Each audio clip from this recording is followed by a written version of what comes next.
আসসালামু আলাইকুম শিক্ষার্থী বন্ধুগণ, আজকে আমরা প্রকৃত জাবেদা নিয়ে আলোচনা করব। তো প্রকৃত জাবেদা আমরা কয়েকটি প্রকারভেদ দেখেছিলাম। এর মধ্যে একটি হলো সংশোধনী জাবেদা, আরেকটি হলো সমন্বয় জাবেদা, আরেকটি হলো সমপনী জাবেদা, আরেকটি হলো প্রারম্ভিক জাবেদা এবং অন্যান্য জাবেদা। এই ধরনের কিছু জাবেদা ছিল যে প্রকৃত জাবেদা। তো আমরা বিশেষ জাবেদায় কিন্তু ক্রয় জাবেদা, বিক্রয় জাবেদা, ক্রয় ফেরত জাবেদা, বিক্রয় ফেরত জাবেদা এবং নগদ প্রাপ্তি জাবেদা, নগদ প্রদান জাবেদা এগুলো শিখেছি। তো নগদ প্রাপ্তি এবং প্রদান জাবেদা কিন্তু আমরা প্র্যাকটিক্যালি শেখার জন্য আমরা পরবর্তী ক্লাসে যাব, যেমন নগদান হিসাবে যেয়ে আমরা সেটা প্র্যাকটিক্যালি শিখব। তো আমি তোমাদেরকে কথা দিয়েছিলাম যে প্রকৃত জাবেদা নিয়ে আমি একটি ক্লাস দিব। তো প্রকৃত জাবেদায় কয়েকটি প্রকারভেদ রয়েছে, তার মধ্যে একটি হলো সংশোধনী জাবেদা। সংশোধনী মানে কি? সংশোধনী মানে কি ভুল হয়েছে সেটা সংশোধন করা, বুঝতে পারছো? অর্থাৎ তুমি যদি মনে করো যে আসবাবপত্র ক্রয় করেছো, ঠিক আছে, আসবাবপত্র ক্রয় করেছে, এখানে ক্রয় দেখে ক্রয় হিসাব ডেবিট লিখে ফেলছো, এটি কিন্তু জাবেদায় ভুল। এটা আমরা জাবেদা প্রদানে বিবেচ্য বিষয়ে কিন্তু আলোচনা করছি যে কোনো সম্পদ যদি ক্রয় করো তাহলে ক্রয় হিসাব দেওয়া যাবে না, সেখানে সেই সম্পদ হিসাব দিতে হবে। তো আসবাবপত্র তো একটি সম্পদ, এখানে যদি তুমি আসবাবপত্র কিনে ক্রয় হিসাব লেখো তাহলে ভুল হয়েছে। এটা সংশোধন করার জন্য কি করতে হবে? আসবাবপত্র হিসাব ডেবিট করতে হবে আর ক্রয় হিসাবকে ক্রেডিট করতে হবে, বুঝতে পারছো? তাহলে এইরকম ভাবে বিষয়গুলোকে সংশোধন করতে হয়। এই ধরনের অনেক ধরনের ভুল হতে পারে, ঠিক আছে। আবার অনেক সময় দেখা যায় যে বেশি লিখে ফেলছো বা কম লিখে ফেলছো অ্যামাউন্ট, এরকম ভুলও হতে পারে। এই ভুলগুলা সংশোধন করার জন্য যে দাখিলা দেওয়া হয় সেটি হলো সংশোধনী দাখিলা, অর্থাৎ ভুল সংশোধনের জন্য যে জাবেদা দাখিলা দেওয়া হয় সেটি হলো সংশোধনী দাখিলা। এখানে একটি উদাহরণ আমি যেটি তোমাদেরকে শুরুতে বললাম সেই উদাহরণটাই দিয়েছে প্র্যাকটিক্যালি। দেখো, বলা আছে আসবাবপত্র ক্রয় 10,000 টাকা, ভুলবশত ক্রয় হিসাব ডেবিট 10,000 টাকা করা হয়েছে। তাহলে এটা ক্রয় হিসাব তো হবে না, এখানে হবে আসবাবপত্র হিসাব, তাই না? তাহলে তুমি ভুল করে যে ডেবিটটা করেছো এটাকে ডিসমিস করতে হবে, অর্থাৎ ভুল করে তুমি যে খাত করেছো ডেবিট হিসাব খাত করলে সেটাকে আবার ক্রেডিট করতে হবে সংশোধনের সময়। আর যদি ক্রেডিট করো ভুলে তাহলে সেটাকে ডেবিট করতে হবে সংশোধনের জন্য। আর যে ভুল যে জায়গাটাই হলো সেটা রিপ্লেস করতে হবে সেই সংশোধনী এন্ট্রি দিয়ে। যেমন এখানে আসবাবপত্র ক্রয় করেছো, এখানে ভুল করেছো তুমি হলো ক্রয় হিসাব দিয়ে, ওই ক্রয় হিসাবটা রিপ্লেস হবে আসবাবপত্র হিসাব দিয়ে, ঠিক আছে।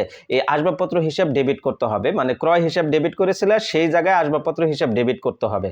এখন ক্রয় হিসাব তো ডেবিট করে ফেলছো, এটাকে তো কি করতে হবে? ডিসমিস করতে হবে। অ্যাকাউন্টিং এর ভাষায় কোনো কিছু সরাসরি কেটে দেওয়া যায় না বা ইরেজ করা যায় না। এটাকে কি করতে হয়? যদি ডেবিট করো তাহলে সেটাকে আরেকবার ক্রেডিট করে দিলে হয়ে যাবে, সংশোধন হয়ে যাবে, বুঝতে পারছো? অর্থাৎ 10,000 টাকা তুমি ডেবিট করেছো, আবার 10,000 টাকা সমপরিমাণ ক্রেডিট করলে তাইলে দুইটা ডেবিট ক্রেডিট মিলে যাবে এবং কি হয়ে যাবে এটা, ঠিক আছে। এইরকম হলো হিসাব বিজ্ঞানের ভাষা। তাইলে ক্রয় হিসাব যেহেতু ভুল করে ডেবিট লিখেছিলে, এখন ক্রয় হিসাব ভুল করে ক্রেডিটে লিখতে হবে সংশোধন করার জন্য। তাইলে এটা সংশোধনী জাবেদা হবে আসবাবপত্র হিসাব ডেবিট, ক্রয় হিসাব ক্রেডিট 10,000 টাকা। জাবেদার কলামগুলা কিন্তু সাধারণ জাবেদার ছকের মতোই একই, ঠিক আছে। তাহলে এই ছিল সংশোধনী জাবেদা। এরপরে আমরা সমন্বয় দাখিলা করব, সমন্বয় জাবেদা। তো সমন্বয় জাবেদা করার এইটি একটি বিষয় হলো, এটা বছরের শেষে করতে হয়, ঠিক আছে। আর্থিক বিবরণী প্রস্তুত করার জন্য করতে হয়। আর্থিক বিবরণী প্রস্তুতের সময় বকেয়া বা অগ্রিম খরচ, প্রাপ্য অথবা অগ্রিম প্রাপ্ত আয়, অবচয়, অবলোপন, কুঋণ সঞ্চিতি ইত্যাদি লেনদেনের বিভিন্ন হিসাব বইতে অন্তর্ভুক্তির জন্য যে জাবেদা প্রস্তুত করা হয় তাই হলো সমন্বয় জাবেদা। যেমন আমরা বছরের শেষে অবচয় ধরি, অথবা কোনো খরচ আমরা অ্যাডভান্স করে ফেলছি, সেটাকে আমরা এই বছরে সম্পূর্ণ খরচ হয়নি, পরের বছরেও কিছু খরচ হয়েছে, পরের বছরের খরচটাকে আমরা এই বছরে অগ্রিম খরচ হিসেবে এটা সম্পদে দেখাবো, এটা খরচে আর দেখাবো না, ঠিক আছে। এই ধরনের কিছু কাজ করার জন্য আমাদেরকে সমন্বয় দাখিলা করতে হয়, ঠিক আছে। তাহলে যেমন দেখো, একটা উদাহরণ দেওয়া আছে যে 2025 সালে ভাড়া বাবদ পরিশোধ করা হয়েছে 10,000 টাকা, ঠিক আছে। আর্থিক বিবরণী প্রস্তুতের পূর্বে জানা গেল উক্ত ভাড়ার মধ্যে 2,000 টাকা অগ্রিম ভাড়া অন্তর্ভুক্ত আছে। তাহলে দেখো 10,000 টাকা পরিশোধ করেছো 2025 সালে ভাড়া বাবদ, বাট এই 10,000 টাকার মধ্যে 8,000 টাকা এই বছরের আর 2,000 টাকা পরের বছরের, ঠিক আছে, 2026 সালে। তাহলে এই বছরের হিসাব যখন ক্লোজ করব তখন 2026 সালে খরচটাকে আমরা এখানে আর খরচ হিসেবে দেখাবো না, এটাকে অগ্রিম খরচ হিসেবে আমরা সম্পদে দেখাই দেব। অর্থাৎ এই সম্পদ থেকে আমরা পরবর্তীতে সুবিধা নেব, এই জন্য সম্পদে দেখাবো। এই জন্য এটা জাবেদা দিতে হবে যে এই যে 2,000 টাকা যে অগ্রিম পরিশোধ করেছো এটাকে অগ্রিম ভাড়া হিসাব ডেবিট করতে হবে এবং ভাড়া থেকে কমাই নিতে হবে, ভাড়া হিসাব ক্রেডিট করতে হবে। যেহেতু ভাড়া একটা ব্যয়, এখানে আমরা তো ব্যয় আমরা ডেবিট করে দিয়েছিলাম, তাই না? কিন্তু এখন তো এই 2,000 টাকা ব্যয়ে দেখাবো না, এটাকে আমরা সম্পদে দেখাবো। এই জন্য অগ্রিম ভাড়া নামক একটা সম্পদ তৈরি হলো, ঠিক আছে, এই সম্পদ ডেবিট করব আর ব্যয়টাকে কমাই ফেলবো 2,000 টাকা, এই জন্য ভাড়া হিসাব ক্রেডিট করেছি, ঠিক আছে। তাহলে অগ্রিম ভাড়া প্রদান ভাড়া হিসাবে রহিত সমন্বয় করা হলো, এরকম আছে। আবার যদি কোনো অবচয় দেওয়া থাকে তাহলে অবচয়ের সমন্বয় জাবেদা হবে অবচয় হিসাব ডেবিট, পুঞ্জীভূত অবচয় হিসাব ক্রেডিট। যার উপর দেওয়া থাকবে ব্র্যাকেটে সেটা লিখে দেবো। যদি আসবাবপত্রের উপর দেওয়া থাকে তাহলে আসবাবপত্র, যদি অফিস সরঞ্জামের উপর দেওয়া থাকে তাহলে অফিস সরঞ্জাম ব্র্যাকেটে লিখে দেবো পুঞ্জীভূত অবচয়ের জায়গায়। হ্যাঁ, তো এইভাবে আরও কিছু আছে, অনাদায়ী পাওনা, কুঋণ সঞ্চিতি, এইগুলো কিছু আইটেম থাকে যেগুলোকে সংশোধন করতে হয়, অর্থাৎ এই বছরে সংশ্লিষ্ট না, পরের বছরে সেটা গিয়ে হিট করবে, সেই জিনিসগুলো এখানে আমাদেরকে আলাদা আলাদা করে দিয়ে দেখাই দিতে হবে, ঠিক আছে। তো এর জন্য সমন্বয় দাখিলা করতে হয়। ওকে, তারপরে আমরা আরেকটি জাবেদা দেখব, এটি হলো সমাপনী জাবেদা। সমাপনী জাবেদায় এটা মোস্ট ইম্পর্টেন্ট একটা জিনিস। এই সমাপনী জাবেদায় 4টা হিসাব বন্ধ করতে হয়। কয়টা? 4টা হিসাব বন্ধ করতে হয়। একটা হলো আয়, আরেকটি হলো ব্যয়, আরেকটি হলো মূলধন উত্তোলন, আর হলো লাভ ক্ষতি বিবরণের যে নেট লাভ বা যেটা থাকে সেটি, ঠিক আছে। তো এখানে বেসিক্যালি তোমরা মনে রাখবা আয় এবং ব্যয় এই দুটাকে বন্ধ করে দেওয়ার জন্য সমাপনী হিসাব করা হয়, ঠিক আছে। তাইলে এই যে মুনাফা জাতীয় আয় ও মুনাফা জাতীয় ব্যয় হিসাব বন্ধ করার জন্য আয় হিসাব ডেবিট এবং ব্যয় হিসাব ক্রেডিট করতে হবে, ঠিক আছে।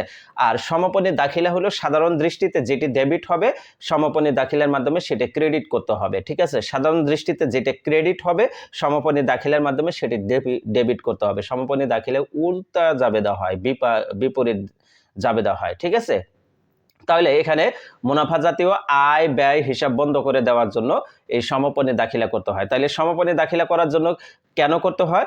মুনাফা জাতীয় আয় আর ব্যয় হিসাব বন্ধ করে দেওয়ার জন্য করতে হয়, ঠিক আছে। তাইলে মুনাফা জাতীয় আয় এবং ব্যয় হিসাব বন্ধ করার জন্য সমাপনী দাখিলা করতে হয়। তাহলে দেখো সমাপনী দাখিলা কিভাবে করব। 2025 সালে 31 ডিসেম্বর তারিখে কোনো প্রতিষ্ঠানে মুনাফা জাতীয় আয় ও খরচ হিসেবে উদ্বৃত্ত দেওয়া হলো। যেমন ক্রয় দেওয়া আছে 50,000 টাকা, বিক্রয় দেওয়া আছে 80,000 টাকা, বেতন দেওয়া আছে 10,000 টাকা, ভাড়া দেওয়া আছে 5,000 টাকা।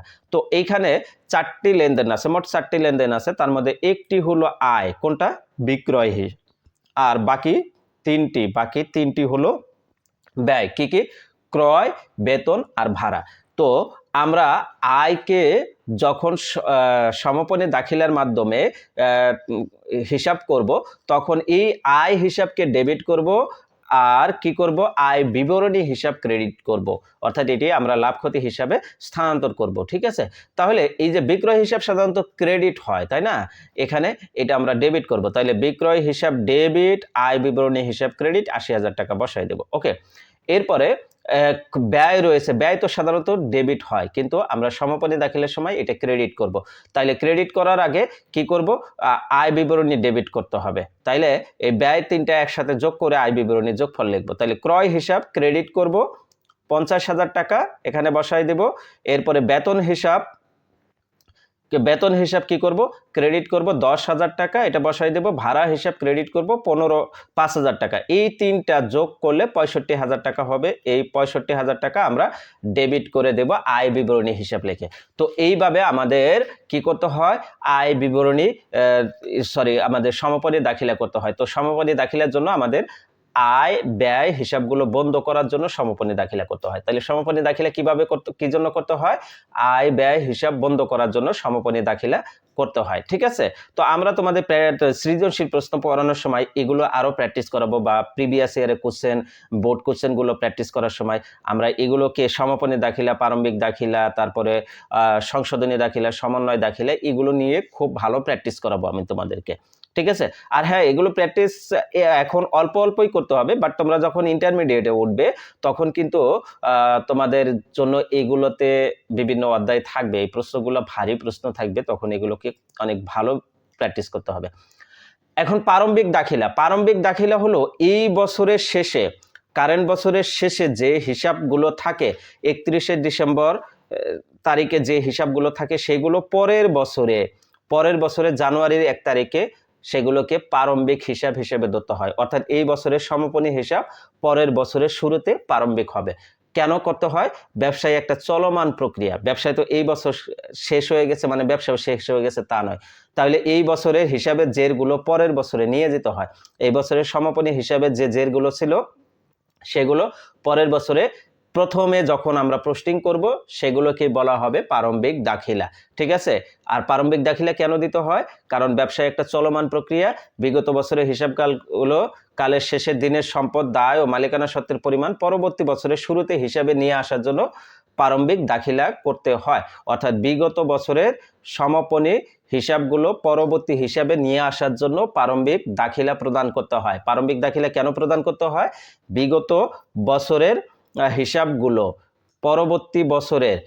বিগত বছরের হিসাবগুলো পরবর্তী বছরের শুরুতে নিয়ে আসার জন্য প্রারম্ভিক দাখিলা প্রদান করতে হয়। আর কেন নিয়ে আসতে হয় এটা?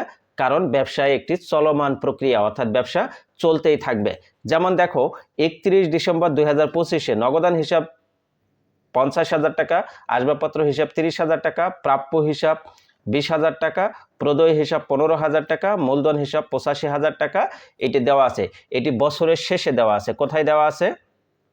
বছরের শেষে দেওয়া আছে।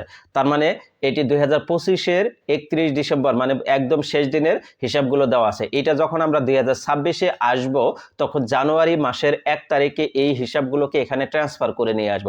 তো এই ট্রান্সফার করে নিয়ে আসাটাই হলো প্রারম্ভিক দাখিলা। তাইলে এই প্রারম্ভিক দাখিলা এগুলো কিভাবে করব? এটা সচরাচর যে জার্নালটা হয়, যেটা ডেবিট হওয়ার কথা সেটা ডেবিট হবে, যেটা ক্রেডিট হওয়ার কথা সেটা ক্রেডিট হবে। সাধারণ জাবেদায় যেরকম করতে হয়। যেমন নগদান হিসাব আমরা সবসময় সম্পদ, এটা পজিটিভ ব্যালেন্স থাকে, তাইলে এটা ডেবিট হবে। আসবাবপত্র সম্পদ ডেবিট হয়। প্রাপ্য হিসাব সম্পদ, এই সম্পদও ডেবিট হয়। প্রদেয় হিসাব দায় হলে ক্রেডিট হবে। মূলধন তো মালিকানা সত্ত্ব ক্রেডিট হয় সাধারণত। ঠিক আছে। তাহলে নগদান হিসাব ডেবিট 50,000 টাকা, আসবাবপত্র হিসাব ডেবিট 30,000 টাকা, প্রাপ্য হিসাব ডেবিট 20,000 টাকা।